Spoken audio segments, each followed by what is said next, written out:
안녕하세요. 사연 읽어주는 남녀입니다. 오늘도 와주셔서 감사드리며 그럼 오늘의 사연 바로 시작하겠습니다. 안녕하세요 여러분. 우리네 사자성어에 희노애락이라는 말이 있죠. 기쁨과 노여움, 슬픔과 즐거움 따지 우리네 인간사의 모든 감정을 이르는 말이라고요. 저는 어느새 60이 훌쩍 넘었지만 평생 동안 기쁜 일보다 슬픈 일과 노여운 일이 제일 많았던 것 같아요. 특히 가족사로 말하자면 3일 밤을 새우며 말해도 모자랄 만큼 구구절절하기도 하죠. 오늘은 저희 가족에게 일어난 가슴 아픈 사연을 여러분과 나누려고 왔어요. 친구들에게도 말 못하고 오래도록 저만 혼자 간직했던 이야기를 후련하게 풀어놓고 싶습니다. 저는 서울에 사는 60대 평범한 가정주부예요. 선을 봐서 만난 남편은 저보다 5살이 많았는데 말수가 적은 무뚝뚝한 사람이었습니다. 남편은 결혼하기 전부터 일했던 은행에서 정년까지 꽉 채워 근무한 회원이었어요. 부부 슬하에는 아들, 딸, 3남매를 뒀었죠. 그중 첫째 아들이 특별한 신동이라는 사실을 알게 된 건 첫째 정연이가 2돌이 막 지났을 때였죠. 그날은 어느 추운 겨울이었습니다. 저는 부엌에서 저녁 준비를 하고 있었고 남편은 깜빡이는 거실 등을 손보고 있었어요. 청국장 바글바글 끓는 소리에 잠든 둘째가 깰세라 볼륨을 줄여놓은 TV 소리까지 더해진 지극히 평범한 저녁이었죠. 그런데 그 작은 소음들을 뚫고 첫째의 또랑또랑한 목소리가 들려오는 겁니다.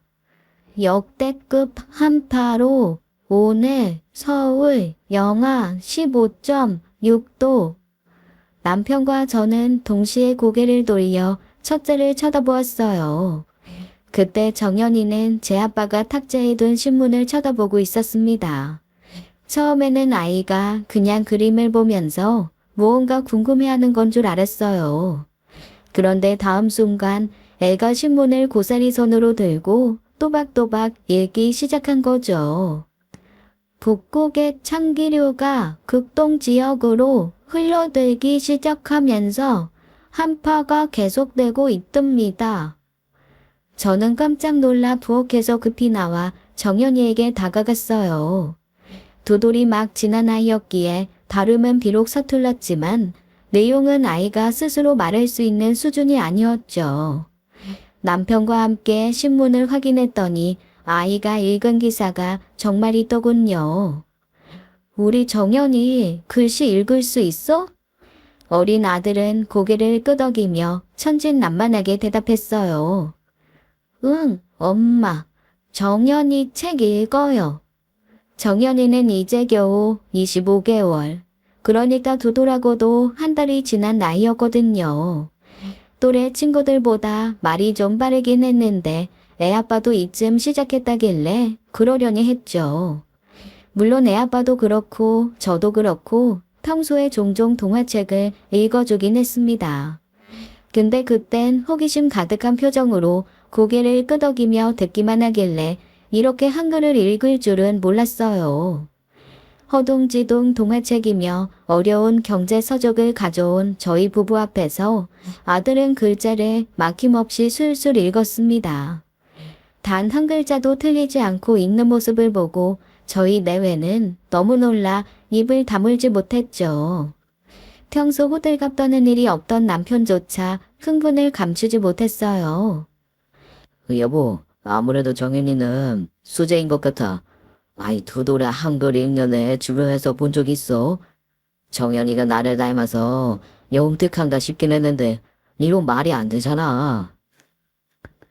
그도 그럴 것이 또래 친구들은 이제 막 짧은 문장을 말하기 시작한 시기였거든요. 그때부터 남편은 아이 교육에 열을 올리기 시작했습니다. 평소에 아이 양육은 엄마 몫이라며 저에게 전적으로 교육을 맡겼던 사람이라곤 믿을 수 없는 지경이었죠. 남편은 아이를 위해서라는 명목으로 온갖 교육 자료와 도서를 사들이기 시작했어요. 집안은 순식간에 한글 학습지와 어린이용 백과사전, 미화용 수학 문제집으로 가득 찼습니다. 우리 정연이는 분명 수재야. 공부하고 싶은 공간을 만들어줘야지. 큰아들은 그날부터 남편의 기대에 부응하듯이 점점 더 두각을 드러냈어요. 아이가 좀 더 자라자 어린이집 선생님은 혀를 내두르며 아이의 영재성을 칭찬하곤 했죠. 어머님, 이미 알고 계시겠지만 정연이가 좀 남다르게 똑똑하고 의젓해요. 제가 보기엔 센터에서 지능검사 한번 받아보면 좋을 것 같은데 어떠세요? 혹시나 해서 받았던 지능검사 결과지에서 아이의 지능지수는 또래 평균치보다 무려 30이나 높았습니다. 그날부터 남편의 관심이자 자랑은 오직 첫째 아이뿐이었어요. 거봐, 내가 이럴 줄 알았다니까. 여보, 우리 정연이 잘 키워보자. 센터 선생님도 애 기질이 섬세하고 예민하니 부모가 신경 써줘야 영재성이 발휘될 거라고 하잖아. 보자, 우리 아들이 나중에 의사가 되려나 아니면 판사가 되려나. 직접 끼고 가르치는데 한계를 느끼자 남편은 주변에 물어물어 상위 1%만 가르친다는 학원까지 등록했어요. 덕분이었을까요? 정연이는 어느 한 과목 빠지는 것 없이 1등을 놓치지 않는 똑똑한 아이로 자랐습니다. 하지만 관심도 너무 과하면 독이 된다고 하죠. 아이에 대한 기대가 점점 커질수록 첫째 정연인 점점 더 아빠의 눈치를 보기 시작했어요. 반면에 둘째 아들 규현이와 막내딸 서연이는 밝고 해맑은 성격으로 아빠에게 치대는 아이들이었죠. 둘 다 성적은 마지처럼 특출나진 않았지만 성격 하나는 참 좋았습니다. 특히 막내는 용돈을 달라며 애교를 부려서 그 무뚝뚝한 남편의 입가에 미소를 띄우기도 했죠. 하지만 큰아들은 남편과 참 대면대면했어요. 첫째가 아빠에게 말을 걸라치면 남편은 언제나 성적 이야기로 주제를 돌려버렸죠. 그래서 김정연, 이번 기모의고사는 어떨 것 같냐? 저번처럼 수학 과목에서 실수하면 안 된다, 어? 한 번은 실수여도 두 번은 실력인 거야. 아들은 아빠와 대화를 나누긴커녕 눈도 못 마주치다가 자리를 피해버리기 일쑤였어요. 저는 항상 주눅이 들어있는 첫째가 너무 가여웠습니다. 당신 너무 전현이한테만 엄하게 대하는 거 아니에요? 그애 겨우 14시예요. 아직 부모 사랑 필요한 아이라고요. 사춘기라 가뜩이나 예민할 텐데 너무 다그치지 말아요. 그게 무슨 소리야? 정은이가 다른 애들이랑 같아? 저 똑똑한 머리로 잘못된 길로 빠지면 돌이킬 수도 없는 거야. 아빠로서 당연히 훈육하는 거니까 당신은 아무 말 말고 손 떼. 남편이 그렇게 단호하게 나오니 차마 말릴 수가 없었어요. 그렇게 정연이가 사춘기에 접어들면서 우리 가족의 분위기는 점점 더 팽팽하게 긴장되기 시작했습니다. 어느 날 저녁이었습니다. 남편은 수학시험에서 두 문제를 틀리고 돌아온 아들에게 기어코 꾸중을 놓았어요. 김정연, 너 이렇게 엉망이 성적표 가져올 거면 수학학원 끊고 차라리 과외를 하자. 커서 판사가 되겠다는 놈이 집중력이 부족해서야 되겠어? 그 순간 첫째의 얼굴이 빨개지더니 눈물이 그렁그렁 맺혔습니다. 아무리 꾸중을 놓아도 묵묵하게 듣고 있었던 그동안의 모습과는 완전히 다른 반응이었죠. 아빠, 너무하다는 생각 안 드세요? 규현이는 수학시험에서 거의 반타작 맞아오고 서연인 수행평가에서 빵점을 맞아도 별말 없으셨잖아요. 저는 고작 정다목에서 두 문제 틀린 건데 왜 저만 자꾸 혼내시냐고요. 이 녀석아, 어디서 애비한테 대들어? 너 내가 그렇게 가르쳤어? 아빠는 왜 늘 저한테만 이렇게 엄격하세요? 저는 아빠가 너무 무서워서 눈을 마주치기도 힘들어요. 아빠는 동생들이랑 있을 때만 웃으시고 저는 항상 혼내시기만 하잖아요. 그게 무슨 한심한 소리냐? 너는 형이고 오빠잖아. 장남으로서 모범을 보여야 하는 거 몰라? 첫째 아들은 점점 남편 앞에서 입을 꾹 다물기 시작했어요. 또 남편은 남편대로 사내 자식이 머리만 좋으면 뭐하냐, 배짱도 없고 유약하다며 못마땅해 하곤 했습니다. 저는 첫째가 안쓰러워 남편 몰래 용돈도 주고 대화도 해보려고 했지만 부자지간 감정의 골은 이미 돌이킬 수 없었어요. 첫째는 그날 이후로 방문을 닫고서는 이를 악물고 공부만 했습니다.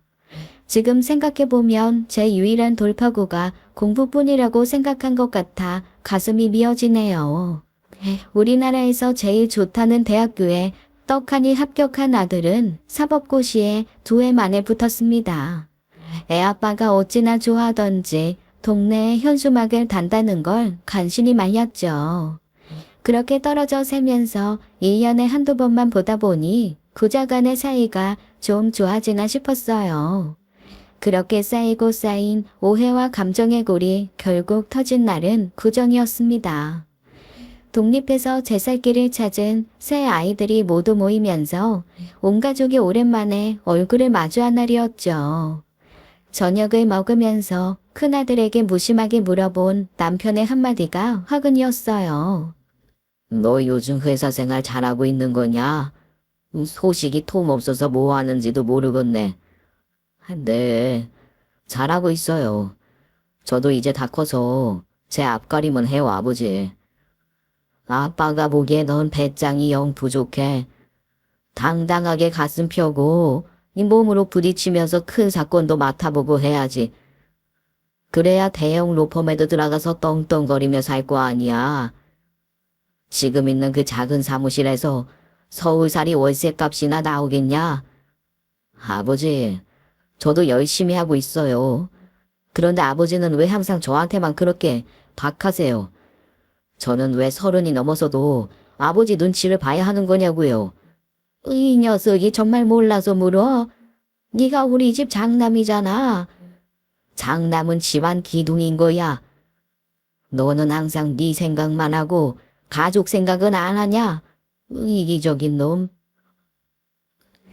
남편의 말에 첫째는 쨍소리가 나도록 식탁에 수저를 내려놓았습니다.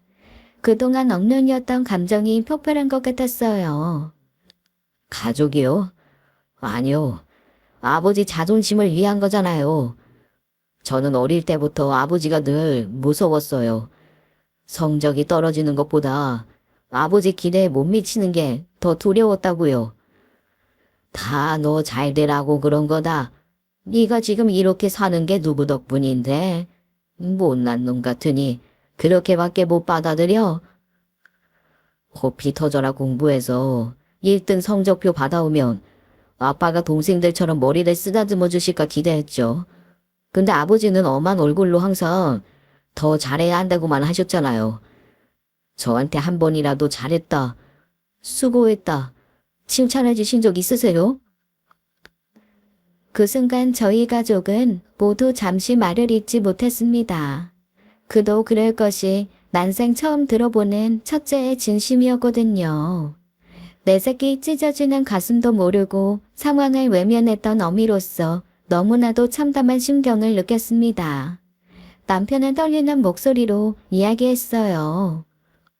이제 와서 그런 얘기를 해봤자 무슨 소용이 있겠냐? 네 말대로 다 컸으니 네가 알아서 해라. 그 말과 함께 큰아들은 자리를 박차고 일어섰습니다. 저는 급하게 손을 뻗어 큰아들을 붙잡으려 했지만 옷자락조차 잡지 못하고 허공을 가르고 말았죠. 아들의 눈에서는 눈물이 줄줄 흘러내리고 있었어요. 알겠습니다. 그럼 이제부터는 아버지 기대에서 벗어나 저도 제 인생 살겠습니다. 예, 정연아. 그렇다고 이렇게 가면 어떡하니? 정연아. 현관문을 열고 나가는 큰아들의 뒷모습은 오래도록 제 꿈에서 저를 부더니도 울렸습니다. 그 모습이 그 아이의 마지막이었거든요. 졸음 운전을 하던 트럭 운전수가 아들의 차를 들이받은 그날 밤, 첫째는 영원히 우리 곁을 떠났습니다. 병원에서 손쓸 틈도 없이 현장에서 그대로 하늘로 가고 말았죠. 갑작스러운 큰아들의 죽음은 우리 모두에게 너무나도 큰 충격이었습니다. 남편을 잃은 여자는 미망인, 부모를 잃은 자식은 고아라고 하죠. 하지만 자식이 먼저 죽은 엄마를 부르는 단어는 그 아픔이 너무 커서 이 세상에 없다고 합니다. 사모제를 어떻게 지냈는지도 기억이 안 날 만큼 몸부림치면서 울었던 것 같아요. 어떻게 이럴 수가 있는지 세상이 원망스럽고 모든 게 다 거짓말 같았어요. 아들이 죽어도 세상은 잘만 돌아가더군요. 하지만 그날 이후 남편은 점점 변해갔습니다. 원체도 말수가 적은 남편이었지만 이제는 입을 다물고 거의 말을 하지 않았어요.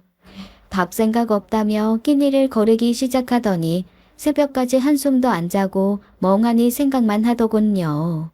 저는 이러다 남편까지 잘못될까봐 무서운 나머지 죽을 받쳐들고 들어가 사정을 했습니다. 당신 정말 이럴 거예요? 이러다가 당신까지 잘못되면 나는 어떻게 살라고 이래요? 제발 정연이를 봐서라도 한술 떠요. 산 사람은 살아야지. 눈물로 읍소해도 남편은 파리한 입술로 그저 멍하니 창밖을 바라볼 뿐이었어요. 그렇게 시간이 얼마나 흘렀을까요? 남편이 천천히 입을 뗐습니다. 여보, 아무리 생각해봐도 내가 정말 정연이한테 그 말을 해준 적이 없어. 잘했다. 고맙다. 네가 참 자랑스럽다. 생각이야 1000번도 더 했는데 왜 입 밖으로는 못 냈는지. 내가 애 마음을 조금만 헤아려 줬으면 그러면 우리 정연이 아이 지금 살아 있었을까? 규현 아빠, 당신. 죄책감과 후회 속에서 남편은 급속도로 늙어갔고 불과 한 달 만에 머리가 하얗게 샜어요. 결국 남편은 큰아들이 세상을 떠난 뒤 1년 만에 췌장암 진단을 받았습니다. 6개월 정도의 시간이 남았다는 의사의 말에 저는 또 한 번 무너져 내렸어요. 어떻게든 남편을 살리고 싶었죠. 규현 아빠, 교수님 말로는 임상 중인 신약이 있대. 우리 뭐라도 해봐요, 어? 그럴 필요 없어. 이것도 다 내 팔자고 운명이야. 정연이 따라가서 진심으로 사과하라는 게지. 남편의 눈에는 이미 삶의 의지가 보이지 않았습니다. 아들, 딸이 눈물로 읍소해도 남편은 수술도 약도 거부하고 그저 하루하루 버석하게 말라갈 뿐이었어요. 그렇게 2달도 채 되지 않아 남편은 허망하게 세상을 떠나고 말았습니다. 이제 세상 천지에 남은 가족이라곤 저와 아이들 뿐이었죠. 남편마저도 떠난 뒤로는 정말 더 이상 살아갈 힘이 없더군요. 사람들은 시간이 지나면 다 나아질 거라고 위로했지만 오히려 시간이 지날수록 슬픔은 더 커져만 갔습니다. 아침이면 커튼 사이로 스미는 환한 햇볕이며 제잘되는 아이들 소리가 그때는 왜 이렇게 원망스러웠을까요? 밥을 먹는 것도 잠을 자는 것도 저에게는 버거운 일일 뿐이었습니다.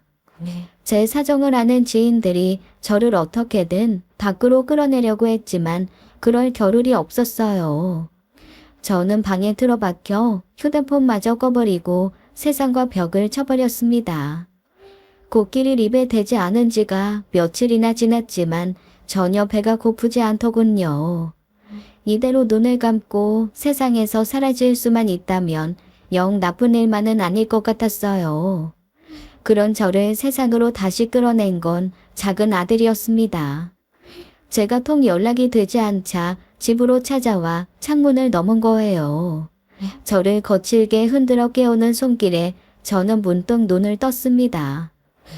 비몽사몽간에 보이는 인형이 첫째인가 싶어 손을 휘적거렸는데 정신을 차리니 둘째가 눈물을 뚝뚝 흘리며 서 있었죠. 엄마, 정말 이러실 거예요? 서연이가 일도 때려치고 쫓아온다는 거 간신히 말렸어요. 엄마까지 잘못되시면 저 정말 어떻게 살라고 이러세요. 아빠랑 형이 엄마 이러시는 거 보면 얼마나 마음이 아프겠냐고요.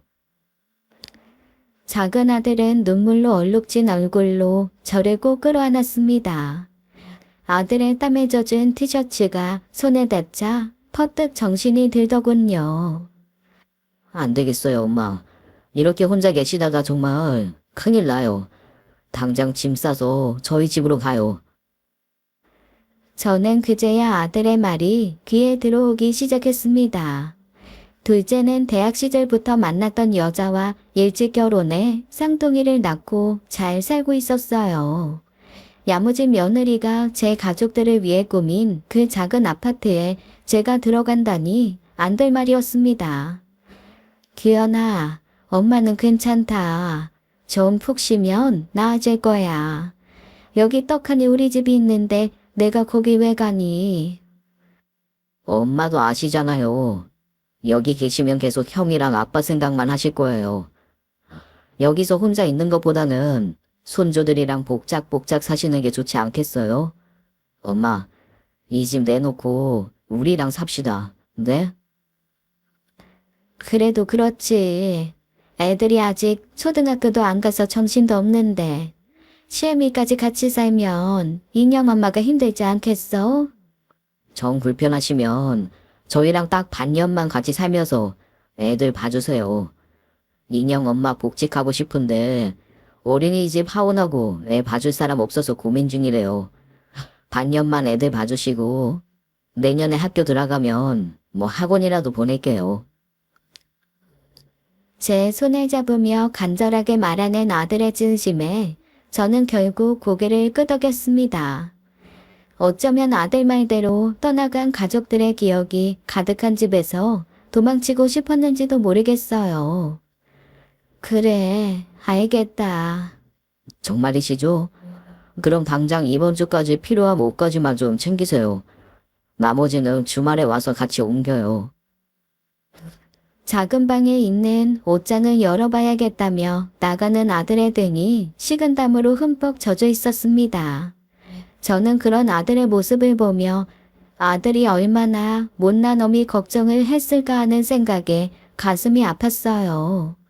며칠 만에 뒤척뒤척 일어나 아들과 함께 짐을 싸기 시작했죠. 엄마, 다 실어놨어요. 이제 대전 집으로 가요. 엄마랑 애들도 다 엄마 기다리고 있어요. 그렇게 저는 작은 아들네 집으로 떠났습니다. 어느 며느리가 시어머니랑 살고 싶겠냐마는 저도 그 순간만큼은 상황 판단이 제대로 서지 않았어요. 무엇보다 아들을 걱정시키는 것도 더 이상 민폐라는 생각이 들었죠. 아들네 집에 도착하자마자 문이 열리기 무섭게 쌍둥이 손주들이 할머니를 외치며 달려와 와락 안겼습니다. 그 작은 몸들이 내 품에 안기는 순간 오랜만에 웃음이 나오더라고요. 꼬물거리는 아이들의 따뜻한 체온이 그동안 얼어붙었던 가슴을 녹여주는 것만 같았어요. 그렇게 한참을 손주들과 부둥켜 안고 있을 때 며느리가 다가왔습니다. 어머니, 잘 오셨어요. 애들 아빠가 어머님 걱정 진짜 많이 했어요. 저희도 그렇고요. 며느리는 어색하게 웃으며 저를 반겼습니다. 사실 워낙 곰살맞은 성격이 아닌 며느리라 그 어색한 미소조차 오히려 고마웠어요. 그래, 복직을 하고 싶다고? 인형이랑 도영이는 내가 얼마든지 봐줄 테니까 맘 편하게 회사 다녀라. 못난 시애미 받아줘서 너무 고맙단다. 아, 네. 엄마, 일단 방으로 들어가셔서 좀 쉬세요. 저희가 엄마 계실 방 싹 정리해놨어요. 작은 아들은 저를 조심스럽게 방으로 안내했습니다. 깔끔하게 정리된 이부자리며 아들이 미리 정리해둔 제 물건들이 눈에 띄었어요. 작은 아들 내외가 얼마나 신경을 써주었는지 그 정성이 고마워 울컥했죠. 규현아, 고마워. 엄마 때문에 네가 너무 고생이 많다. 엄마 그런 말씀 마세요. 당연한 거예요. 엄마가 힘드실 때 도와드리는 게 자식된 도리죠.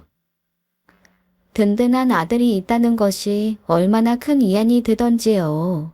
저는 작은 아들이 준비해준 방에 앉아 오랜만에 마음 편히 숨을 쉬었습니다. 집을 정리하는 건 생각보다 더 어려운 일이었어요.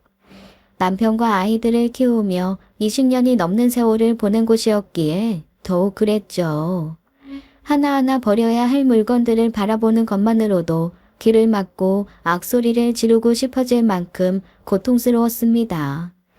세월이 흐르면서 낡아버린 가구며 아이들이 커가면서 남겨두었던 장난감들, 그리고 남편과 함께했던 사진들까지 모든 것이 제겐 소중한 추억들이었지만 이제는 과거의 기억은 떠나보내야 할 때라는 걸 느끼고 있었죠. 아들은 저와 함께 옛집에 찾아가 물건들을 정리하는 걸 도와줬어요. 그 애도 저도 지난 기억들을 들춰내며 몇 번이고 눈물을 흘리곤 했죠. 오래된 집을 정리하고 남편의 보험금까지 받아서 수중에 꽤 많은 금액을 얻으니 참 간사하게도 마음이 후련하더군요. 시간이 지나면서 저는 둘째네 집에서의 생활에 점점 익숙해졌습니다. 그곳에서 제가 할 일은 아주 간단했어요. 아들 내외 대신에 손주들 아침을 먹여 어린이집에 등원시키고 하원 후에는 저녁을 먹이고 돌보는 거였죠. 며느리는 일주일에 2번씩 밤 시간대에 테니스 강습을 받았는데 그럴 때는 애들을 재우기도 했습니다. 그렇게 손주들과 함께 지내면서 저도 조금씩 마음의 안정을 되찾아갔어요. 아들은 제가 좋아하는 음식을 퇴근할 때마다 포장해 오고 주말에는 꼭 구경을 데리고 다니며 극진히 모셨습니다. 그렇게 조금씩 다시 사는 것 같다는 기분이 들 무렵이었습니다. 애들이 잠든 늦은 밤에 작은 아들과 며느리가 할 말이 있다며 저를 부르더군요. 평소에 그닥 살갑지 않은 며느리가 시원한 맥주캔에 쥐포며 과자까지 꺼내서 술상을 봐놨더라고요. 아들은 한참을 주저하다가 맥주를 크게 한 모금 마시더니 마침내 말을 꺼냈습니다. 엄마, 사실 저 회사 그만뒀어요. 아니, 그게 무슨 말이냐? 잘 다니던 회사를 왜 그만둬? 더 이상 비전이 없을 것 같아서요. 그래서 퇴직금 받은 걸로 요새 잘 나가는 프랜차이즈 음식점을 좀 해보려고 하는데 저희가 모아놓은 돈으로는 창업 자금이 좀 부족해요. 어머님, 갑자기 돈 얘기 꺼내서 죄송해요. 그런데 정말 좋은 기회라. 마침 목 좋은 자리가 나기도 했고요. 어머님께서 조금만 도와주시면 저희 정말 효도할게요. 아들 내외의 말을 듣고 저는 깊은 고민에 빠졌습니다. 이미 집을 정리하면서 큰 돈을 손에 넣었지만 제 노후를 위해 저금해둘 생각이었거든요. 하지만 아들이 이렇게 간절하게 부탁하는데 엄마로서 어찌 모른 척할 수 있겠습니까? 결국 저는 집 한 대금 중 3억을 아들에게 선뜻 내어주기로 했어요. 그것이 불행의 씨앗이 될 줄은 그때는 미처 몰랐죠. 어느 날 오후 손주들과 놀아주던 저는 잠시 화장실에 가려다 며느리와 마주쳤습니다. 며느리는 평소와는 달리 이상하게 우물쭈물 하더라고요. 어머님, 저 드릴 말씀이 있는데요. 그래, 무슨 일이니? 며느리는 잠시 머뭇거리더니 눈을 마주치지 않고 작은 목소리로 말을 꺼냈습니다. 혹시 저번 주에 말씀하신 3억이 어머님 가진 재산 전부인가요? 그 말을 듣는 순간 저는 귀를 의심했습니다. 뭐라고? 그게 무슨 말이냐? 며느리는 쭈뼛거리며 말을 이어갔어요. 아니, 애들 아빠는 그 정도면 감지덕지라고 생각하는 것 같은데요. 근데 인테리어까지 하려면 3억으로는 택도 없어요. 아버님 보험비까지 받으신 걸로 알고 있는데 어머님 1억만 더 도와주시면 안 될까요? 저는 잠시 생각에 잠겼습니다. 하지만 적금이며 남편의 보험금까지 모두 내어줄 수는 없다는 생각이 퍼뜩 들었어요. 앞으로 제 미래가 어떻게 될지도 모르는 상황에서 남은 돈은 노후 자금으로 간직해 두어야 할 것 같았습니다. 언제까지 아들네 집에 얹혀 살 순 없는 노릇이니까요. 미안해서 어쩌지? 집이 오래돼서 많이는 안 쳐주더구나. 너희에게 보내준 게 전부란다. 어디 통장이라도 보여주랴? 며느리는 제 거절에 기분이 상한 듯 고개를 휙 돌리고 방을 나가버리더군요. 그런데 나가던 며느리가 갑자기 돌아와 다가오더니 작은 목소리로 말했습니다. 아, 어머님, 방금 둘이 얘기한 건 애아빠는 모르게 해주세요. 그 정도 눈치는 있으시죠? 아, 그 말을 듣는 순간 저는 기분이 싱숭생숭해졌습니다. 며느리의 태도가 묘하게 변한 것은 그때부터였어요. 아들이 먼저 출근하고 아침 식탁에 앉아있던 며느리가 갑자기 차가운 말투로 저를 향해 말을 던졌습니다. 어머니, 거실에 계시는 시간을 좀 줄이시면 안 될까요? 애아빠는 말을 안 했지만 저희도 퇴근하고 나면 좀 쉬고 싶거든요. 그 말을 듣는 순간 가슴이 철렁 내려앉는 것 같았습니다. 며느리의 말투는 예전과 전혀 달랐고 그 안에는 분명 저를 배척하는 의도가 담겨 있었어요. 저는 어쩔 수 없이 고개를 끄덕이며 대답할 수밖에 없었습니다. 알겠구나. 불편했다면 미안하다.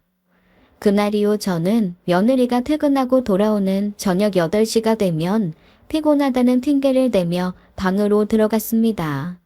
영문을 모르는 작은 아들은 왜 방에만 계시냐고 물어봤지만 저는 그저 피곤해서 그런다고 둘러댈 수밖에 없었어요.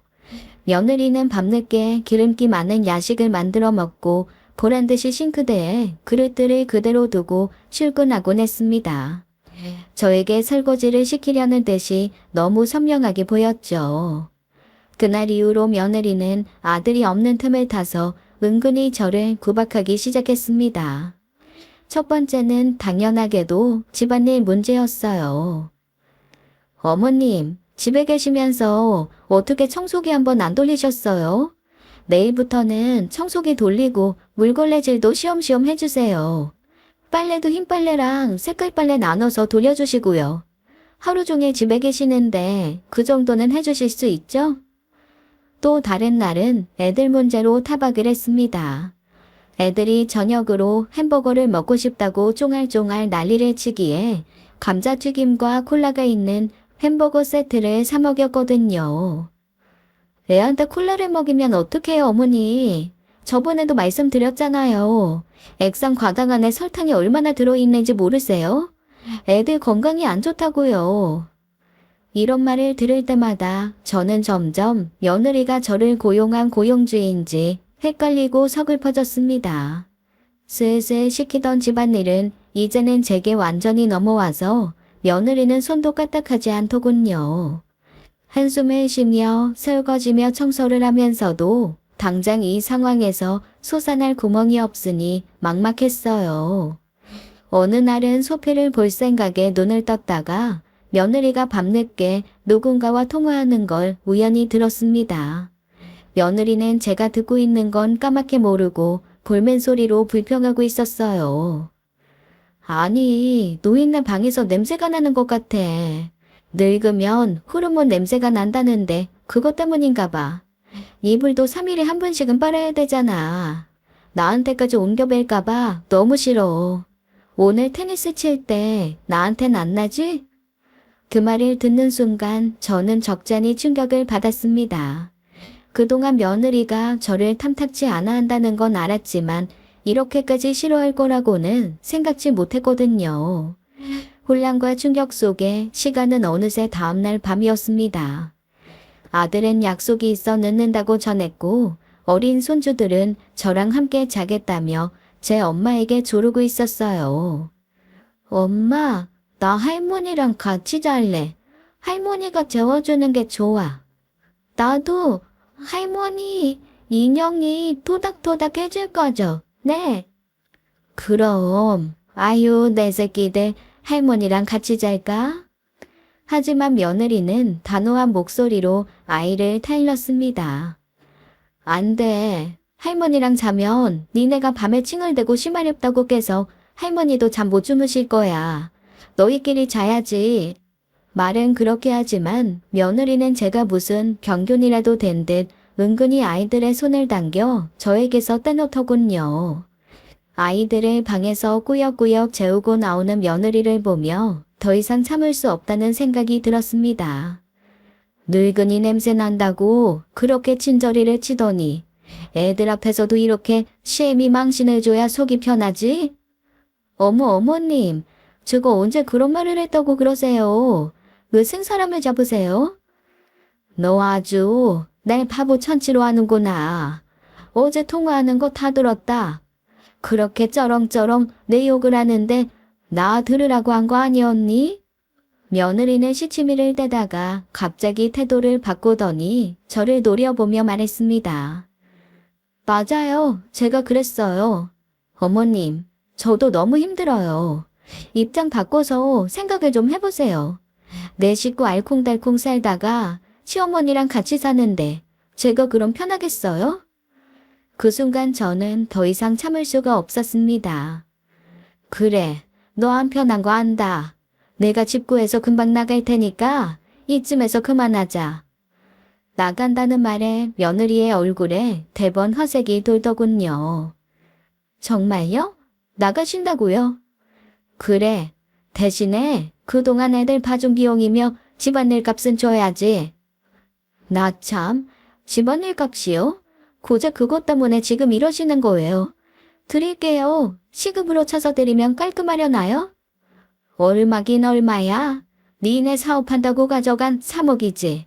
시애미 데리고 살려는 마음이 기특해서 못 받는 셈치고 그냥 도와주려고 했는데 네 신보를 보니 생각이 바뀌었다. 내 오늘 둘째한테 말할 테니 그렇게 알아라. 하늘의 맹세코 저는 작은 아들에게 준 3억을 돌려받을 생각이 전혀 없었습니다. 하지만 며느리가 너무 괘씸해 어떻게든 돈을 받아내서 차라리 좋은 곳에 기부라도 하고 싶은 심정이었어요. 단단히 마음먹고 뱉은 제 말에 며느리의 표정이 굳더군요. 제 말이 진짜인지 가늠하려는 듯한 표정이었지만 일이 커질까봐 걱정되는 눈치였습니다. 결국 며느리는 꼬리를 내리고 저에게 싹싹 빌었어요. 어머님, 죄송해요. 요즘 회사 일이 너무 힘들어서 제가 너무 예민했나 봐요.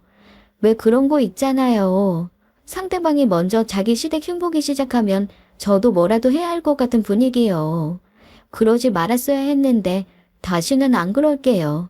인형 아빠한테는 말씀 안 하실 거죠? 며느리는 제 눈치가 보이는지 슬슬 저에게 떠넘겼던 집안일도 다시 시작하더군요. 일주일에 2~3번씩 가서 밤늦게 들어오던 테니스 레슨도 한 번으로 줄였고요.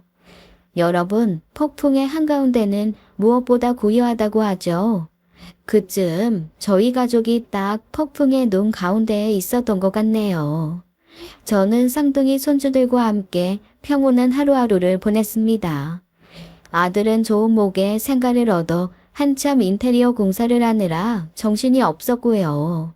그렇게 안정된 일상도 잠시 저희 가족에게 예상치 못한 엄청난 불행이 찾아왔습니다.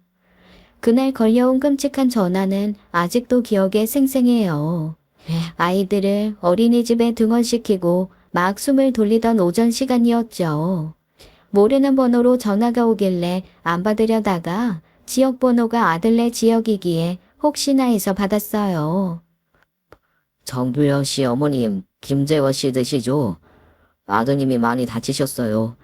지금 병원으로 빨리 와주셔야 할 것 같아요. 뭐라고요? 우리 규현이가요? 아이고 세상에. 작은 아들이 낙상으로 구급차로 긴급 이송되었다는 연락이었어요. 상가 바깥쪽 창문을 닫다가 발을 헛디뎌 3층 발코니에서 떨어졌다고 했습니다. 저는 눈물을 흘리며 정신없이 병원으로 다녀갔어요. 어찌나 손이 떨리던지 어떻게 택시를 타고 내렸는지 기억조차 못할 지경이었죠. 병원에 도착하자마자 저는 떨리는 손으로 의자를 붙잡고 다급히 물었습니다.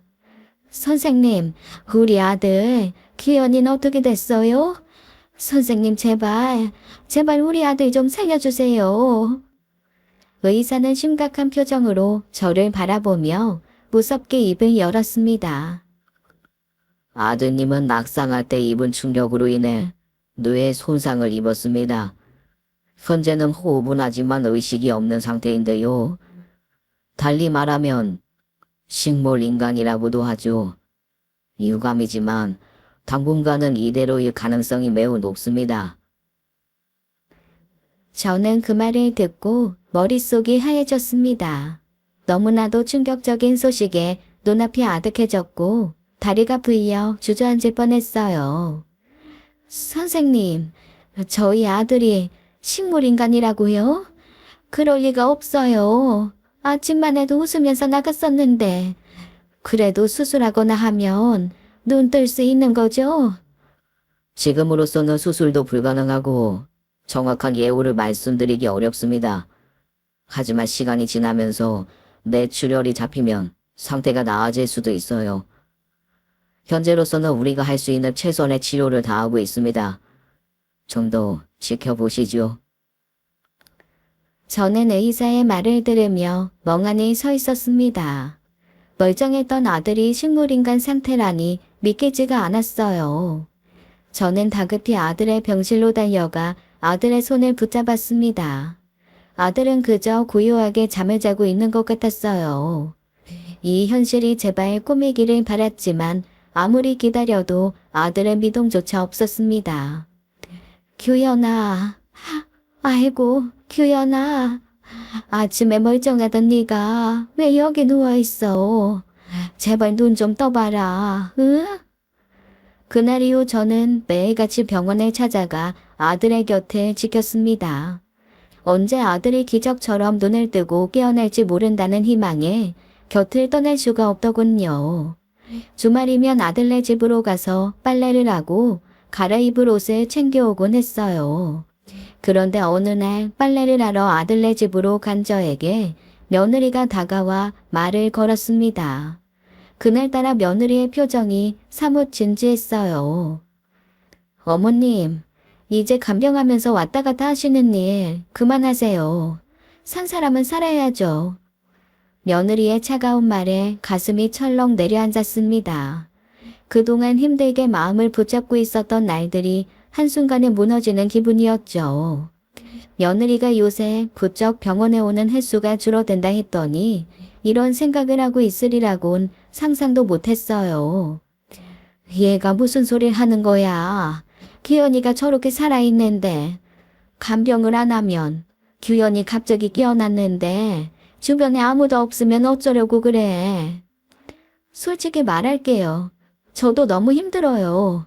애 아빠가 저렇게 누워있는데 애들 학교 보내야지, 돈 벌어야지. 제가 어머니처럼 한가하게 매일 병원에 갈 시간이 어디 있어요.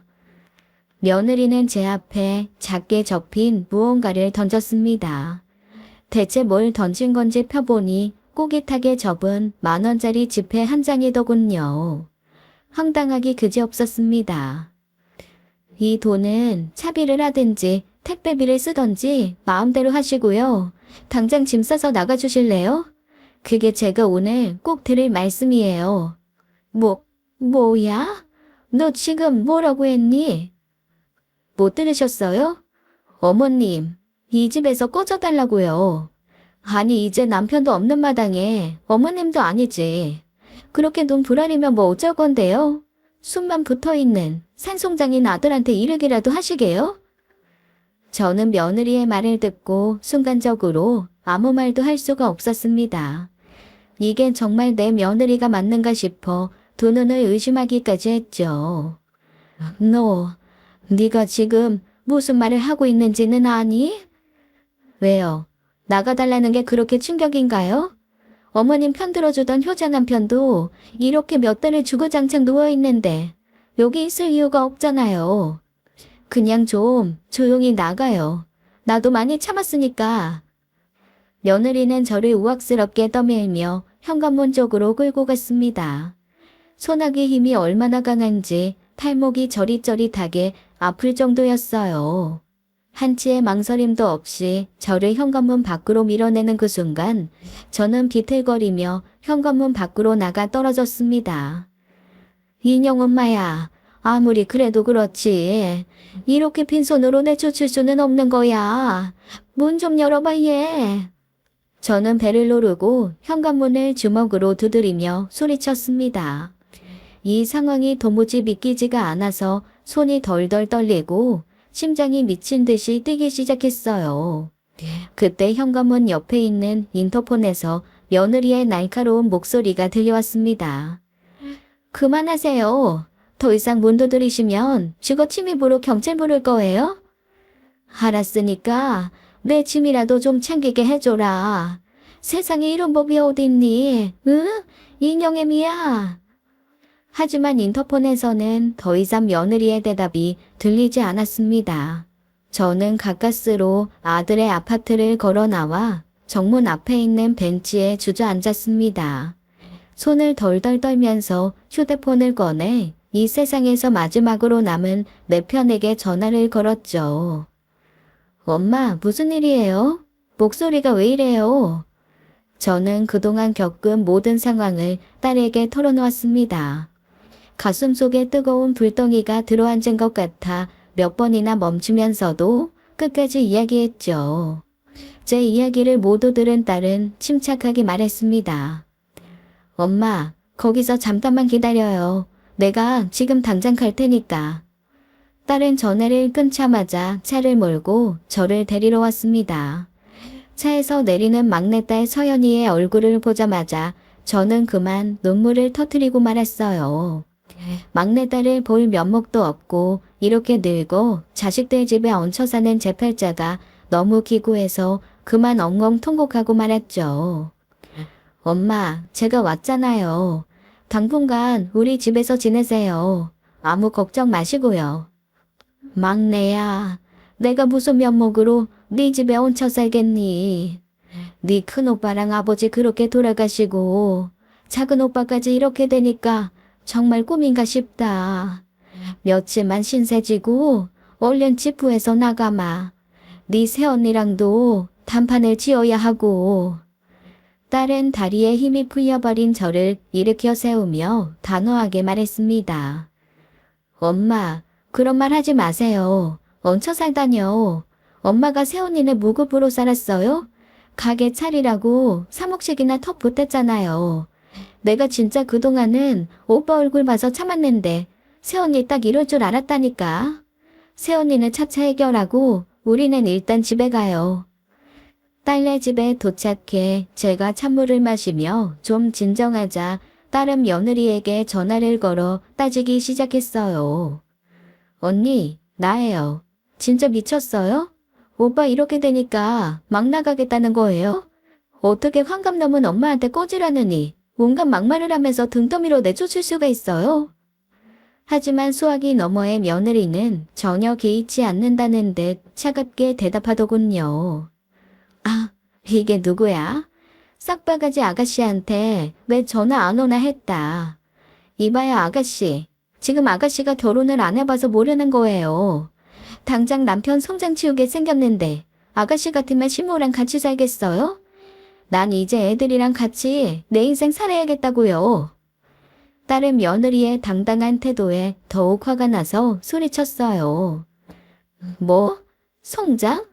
야, 이 미친 인간아. 네가 사람이야? 아픈 사람을 이렇게 무시하고 모욕하는 게 말이 된다고 생각해? 너 당장 우리 엄마한테 사과해. 그러면 조용히 짐 챙겨서 나와줄 테니까.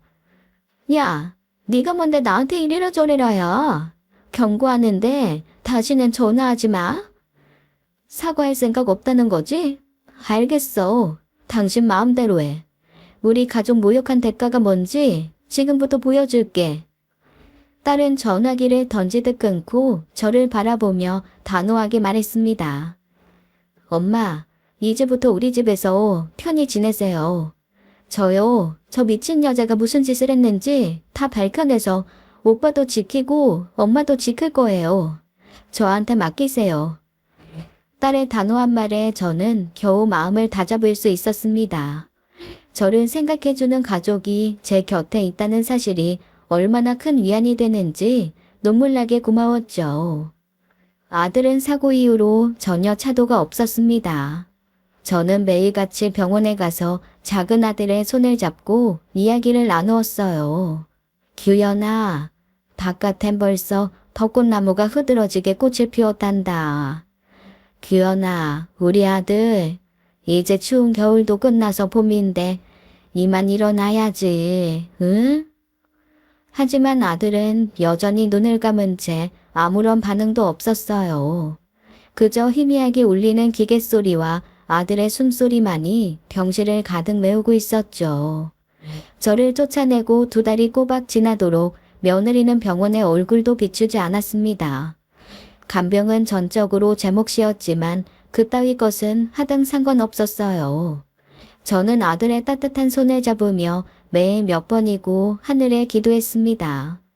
신이 있으시다면 제발 이 아이만은 저에게서 앗아가지 말아달라는 간절한 기도였죠. 그렇게만 해주신다면 남은 여생은 남을 도우며 살다가 먼 훗날 남편과 첫째를 만나 못다한 이야기를 풀겠노라고요. 하지만 야속하게도 아들의 상태는 전혀 나아지지 않았어요. 그러던 어느 날 작은 며느리가 병원에 찾아왔습니다. 아주 오랜만에 보는 얼굴이었는데 얼굴에서 광이 날 정도로 신수가 환해 보이더군요. 며느리의 뻔뻔한 낯짝을 보자 그동안 잊었던 분노라는 감정이 매섭게 피어오르더라고요. 인형애미야, 너 정말 제정신이니? 다신 안 볼 것처럼 매몰차게 쫓아내더니 네가 여기가 어디라고 와? 제가 뭐 오면 안 되는 곳 왔나요? 제 남편 병원인데요. 이래봤자 감정 싸움만 되는데 그만하시고요. 이거나 받으세요. 저는 며느리가 내민 서류 봉투를 얼결에 받아들었습니다. 이게 뭐냐? 성년 후견인 신청서예요. 아이가 이 상태로 오래 있다 보니 저도 생활이 너무 힘들어요. 아내인 제가 후견인이 되는 게 맞지 않겠어요? 저는 그녀의 말에 의아한 눈빛으로 소리를 받아들었어요. 성년 후견인이라 생경한 단어에 순간 당황스러웠습니다. 서류를 읽어보니 성년 후견인이 되면 아들의 재산과 결정권을 질 수 있는 막강한 권한을 가지게 되는 것이더군요. 이 파렴치한 여자가 기어이 아들의 재산마저 탐내는 모양이었어요. 벌려놓은 상가 월세며 아파트 대출이자가 계속 나오는데 이 사람 통장에 목돈이 다 들어있다고요. 깨어날 때까지만 제가 대신 관리하겠다는 거예요. 어머님이랑 아가씨만 동의서에 서명해 주시면 돼요. 그러면 제가 규현 씨 잘 보살피고 상가도 잘 관리할게요. 저는 생각지도 못했던 일에 머리가 지끈거리고 복잡해졌습니다. 하지만 60 넘게 살다 보니 직감적으로 위험한 일이라는 정도는 알 수 있었어요. 그래, 일단 알았다. 오늘은 이만 가주렴. 고민 좀 해보고 다시 얘기하자. 어머님, 애들을 봐서라도 잘 생각해보세요. 아셨죠? 우리 인형이랑 도영이 남들만큼을 키워야 되잖아요. 저는 다음 주에 다시 올게요. 며느리는 그 말을 하면서 빙글빙글 웃기까지 하더군요. 남편이 사고로 식물인간이 된 여자의 행색이라고는 믿을 수 없을 정도로 좋아 보였습니다. 제게 자초지종을 들은 딸은 화가 나서 펄쩍 뛰었어요. 엄마, 이건 우리가 이렇게 고민할 사이즈가 아닌 것 같은데요. 당장 변호사 상담 잡아볼게요. 저와 딸은 변호사 사무실로 가서 충격적인 사실을 알게 됐어요. 성년 후견인 등록증만 있으면 통장을 마음대로 사용할 수 있을 뿐더러 가정법원의 허가만 받으면 부동산도 처분할 수 있다고 하더군요. 그 이야기를 듣는 순간 저는 분노가 치밀어 올랐습니다. 그건 절대 안 돼요. 내 아들이 멀쩡히 살아있는데 그 여자가 무슨 권리로 후견인이 된다는 거예요. 절대로 안 돼요. 저 여자가 우리 규현이 재산 다 마음대로 하게 둘 수 없어요. 안타깝지만 아드님이 의식이 없으시잖아요. 이 상황에서는 성년 후견인을 많이들 신청하시긴 해요. 일단 동의서는 절대 써주지 마시고요. 며느님께 소를 제기하는 것도 방법입니다. 법적 분쟁 중에 있는 사람은 성년 후견인 신청이 기각되거든요.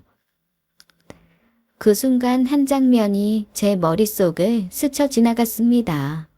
아들이 늦는 밤이면 며느리가 자주 누군가와 통화하는 모습을 목격했거든요.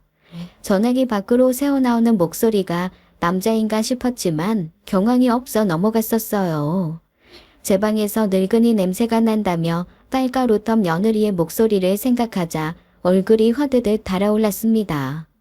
저는 딸에게 그동안 의심됐던 일들을 털어놓았어요. 딸은 의심만 하고 움직이지 못하는 저보다 훨씬 행동력이 좋더군요. 엄마, 그 새언니 다니던 테니스장 어딘지 알아요? 이상하게 더러운 쪽이 와. 내가 직접 가서 확인해야겠어요.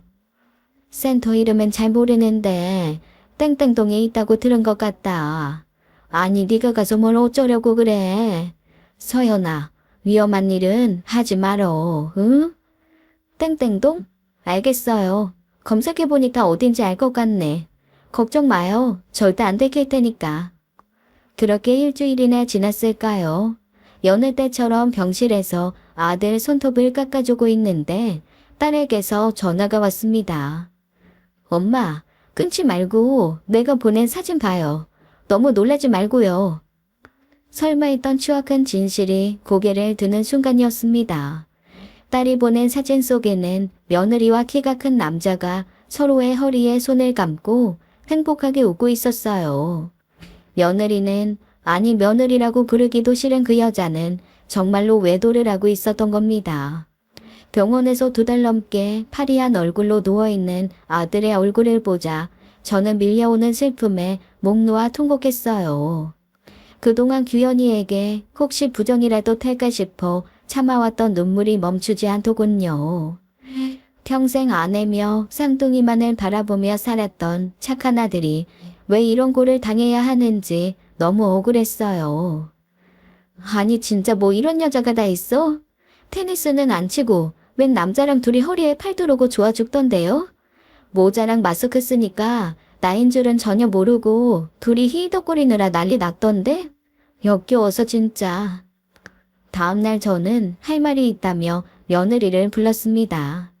며느리는 제가 동의서를 써줄 거라고 생각했는지 총을 같이 오더라고요. 저는 그대로 며느리 눈앞에 남자와 허리에 손을 감고 있는 사진을 뒤밀었어요. 이게 뭐냐?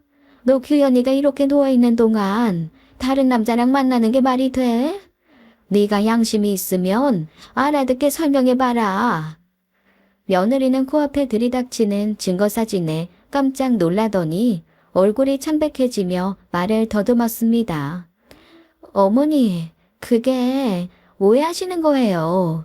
이 사람 그냥 친한 친구예요. 요즘 젊은 사람들은 다 이러고 논다니까요. 저는 며느리의 변명을 들으며 분노가 치밀어 올라 나머지 사진들을 던졌습니다. 친구라고? 예, 너는 친구끼리 모텔도 가니? 네 남편이 병원에서 식물인간 상태로 누워있는데 애는 내팽개치고 다른 남자를 만난다고? 내가 죽어도 너한테 내 아들 호견이는 못 시킨다. 두고 봐라. 어머님, 어머님. 딸과 저는 며느리의 외도를 증거로 삼아 며느리가 성년 흡연인이 되는 것을 막기로 결심했습니다. 저는 식물인간 상태인 둘째를 대신해 성년 흡연 심판을 청구했고 결국 제가 아들의 성년 흡연인이 되었어요. 그 후 저는 아들을 대신해 며느리와 이혼을 진행하기로 결심했죠. 며느리는 당연히 절대 이혼 못한다며 개거품을 물며 반발하더군요. 변호사를 대동하고 법적 싸움을 벌이겠다고 구레구레 소리쳤습니다. 이혼? 당신들이 뭔데 애 아빠도 가만히 있는데 이혼으로 노네. 누구 좋으라고 이혼을 하냐고? 변호사 선임할 테니까 법대로 해요. 아주 본때를 보여줄 테니까. 법정 가면 네가 유리할 것 같아? 잊었나 본데 당신 오빠 대신해서 상간소송 걸면 무조건 유책 배우자로 패소야. 뭘 믿고 이렇게 큰 소리야. 졸졸 따라다니면서 사진 몇 장 찍었다고 기고만장하는 꼴이 웃기네. 어머님, 이혼이고 뭐고 다 알겠으니까 상가 명의는 저한테 넘겨주세요. 당신 손주들 혼자 키우면서 개고생하고 있는데 그 정도는 받을 자격 있잖아요.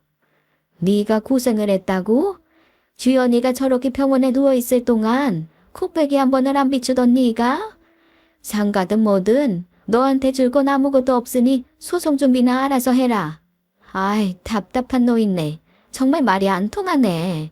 이봐요. 내 말을 이해 못하는 거예요. 며느리가 제 쪽으로 성큼 걸음을 옮기는 순간 딸이 제 앞을 막았었습니다. 경고하는데 우리 엄마한테 더 이상 함부로 하지 마. 지금 안 가면 당신 직장에서 피켓 들고 남편 버린 상간녀라고 1인 시위라도 할 거니까 험한 꼴 보기 전에 가라고. 당장 안 나가? 며느리는 딸의 기세에 질렸는지 문을 쾅 닫고 나가버렸어요. 그렇게 긴 시간 며느리와의 싸움 속에서 우리는 점점 더 지쳐갔습니다. 차도 없는 아들의 병실을 지키며 속은 썩어 들어갈 것 같았고 소송 걱정에 불면증까지 앓고 있었죠. 모든 걸 놓아버리고 싶었던 그때 기적 같은 일이 일어났습니다. 어느 날 화장실에 잠시 갔다가 병실에 돌아왔는데 아들의 눈꺼풀이 부르르 떨리고 있는 거예요. 그동안 아무런 움직임도 없었기에 제 눈이 잘못됐나 싶을 정도였죠. 규현아. 아들의 눈을 가만히 들여다보던 순간 아들이 조용히 눈을 떴습니다. 저는 그만 그 자리에서 얼어붙었어요. 아들의 입에서 몇 달이나 간절하게 기다렸던 아주 희미한 소리가 새어나오더군요. 엄마. 그야말로 놀라운 기적이 일어났습니다. 무려 꼬박 230일을 잠들어 있던 아들이 깨어난 거예요. 저는 그 자리에 주저앉아 아들의 손을 잡고 오열했습니다. 그래, 규현아. 엄마 여기 있다. 깨어나줘서 고맙다. 정말 너무 고마워. 엄마. 울지 마세요. 죄송해요. 아들의 손이 제 손을 잡아주는 것을 느꼈을 때 저는 그제야 제가 살아있음을 느꼈습니다. 그동안 쌓여왔던 모든 슬픔과 분노가 그 순간 모두 사라지는 것 같았어요. 아들이 깨어난 후 병원은 술렁였습니다. 오랫동안 식물인간 상태였던 환자가 깨어나는 건 정말 기적 같은 일이라고 다들 한입 모아 말하더군요. 아들은 다음 날엔 손가락을 움직이더니 그 다음 날에는 오른다리를 까딱거릴 수 있었어요. 꿈에서도 그리던 움직이는 아들을 보니 세상이 모두 아름다워 보였습니다. 뇌치료 때문에 아직 편마비 증상이 있으신데요. 재활치료 열심히 하시고 시간 지나면 괜찮아질 것 같습니다. 무엇보다도 환자 본인 의지가 대단하세요. 차차 회복하실 수 있을 겁니다. 선생님, 감사합니다. 정말 감사합니다. 매일 재활치료를 받으니 아들의 상태는 점차 좋아졌고 일주일째는 마침내 혼자서 일어나 앉을 수 있게 되었어요. 며느리는 아들이 깨어난 이후로 한 번도 병원에 오지 않았습니다. 하지만 아들은 며느리나 아이들을 한 번도 찾지 않았어요. 그저 침묵 속에서 재활에만 집중했습니다. 저는 이제 막 깨어난 아들에게 충격을 주고 싶지 않아 애써 진실을 미루고 있었어요. 그러던 어느 날 아들이 저에게 나지막하게 이야기하더군요. 엄마. 저 사실 사고 전부터 알고 있었어요. 은혜한테 다른 남자 있는 거요. 그래서 지금 안 오는 거죠? 그 말을 듣는 순간 저는 심장이 철렁 내려앉는 기분이었어요. 뭐? 규현이 네가 그걸 어떻게? 아들은 고개를 끄덕이며 눈을 감고 한숨을 내쉬었습니다. 사실은 사고 나기 며칠 전 은혜 핸드폰을 우연히 보게 됐어요. 그리고 그동안 혼자 의심했던 것들이 다 사실이라는 걸 알았죠. 충격이 컸어요. 그런데도 어떻게 해야 할지 몰라서 그냥 참고 있었어요. 당장 가게도 열어야 했고 무엇보다 우리 애들 엄마니까요. 저는 아들이 그동안 얼마나 고통스러웠을지 생각하며 가슴이 미어졌습니다. 아들은 사랑하는 사람에게 배신을 당한 상처를 가장이라는 이유로 혼자 견뎠던 거였어요. 아무리 그래도 그렇지.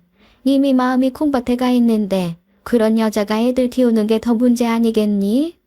규현아, 네가 정신을 똑바로 차려야 한다. 응? 애 엄마한테 기회를 주고 스스로 해결하고 싶었어요. 그런데 돈 좀 아껴서 유리창 닦다 보려다가 사고가 나버렸고 모든 게 엉망이 됐네요. 그래도 이젠 정리할 때가 된 것 같아요. 길고 긴 여행 끝에 돌아온 아들은 이혼을 결심했습니다. 딸과 저는 변호사를 찾아가 외도 증거며 아들에게 소홀했던 증거 자료를 제출하고 이혼 절차를 밟기 시작했어요. 처음에 며느리는 그저 이혼을 거부하며 버텼습니다. 애들 엄마이자 아내로서 이혼을 원하지 않는다고 억지를 부렸죠. 이대로 이혼당하면 빈털터리로 쫓겨난다는 사실을 너무 잘 아는 것 같았어요. 여보, 나 적어도 애들한테는 좋은 엄마였잖아. 우리 인영이랑 도영이 겨우 초등학교 1학년인데 애들이 엄마 없이 살았으면 좋겠어? 당신 그렇게 되고 내가 미쳤었나 봐. 내가 진짜 잘할게. 제발 한 번만 기회를 줘. 어? 법원은 당연히 아들의 손을 들어줬습니다. 며느리는 아이들 양육권도 재산 분할도 그 아무것도 챙기지 못하고 쫓겨나듯 떠나야만 했죠. 그렇게 며느리는 저를 우악스럽게 끌어내던 그 집에서 자기 발로 나갔습니다. 며느리가 사라진 뒤 우리 가족은 비로소 안정을 찾았어요. 아들은 계속해서 재활치료를 받았고 무겁게 움직이던 왼손과 왼다리도 시간이 흐를수록 점점 더 나아졌습니다.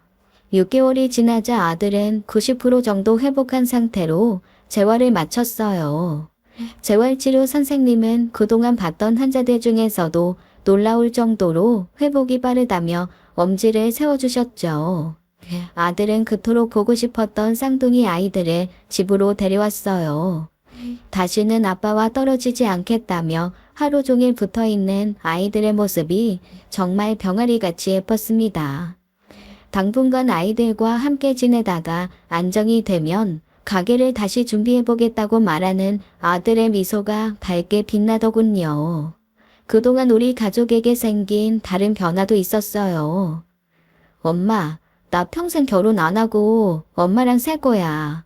이 집 팔고 평수도 이어서 오빠네 근처 아파트로 이사 가요. 이제 우리도 행복해질 자격 있잖아요. 그렇게 우리는 서로의 손을 잡고 이사한 아파트에서 새로운 삶을 시작했습니다. 저는 앞으로 사랑하는 아들, 딸과 손주들과 함께 여생을 즐기려고 해요. 수많은 좌절이 저를 고꾸라지게 만들었지만 그럼에도 불구하고 다시 일어나 살아야죠. 그러다 보면 남은 인생에서 빛나는 기적이 또다시 찾아와 줄지도 모르니까요. 모든 청취자분들께 여러분의 가정에도 평화와 행복이 가득하길 진심으로 바랍니다. 감사합니다. 지금까지 사연 읽어주는 남예였습니다. 끝까지 시청해주신 여러분 감사드리며 저희는 다음 사연으로 돌아올게요. 감사합니다.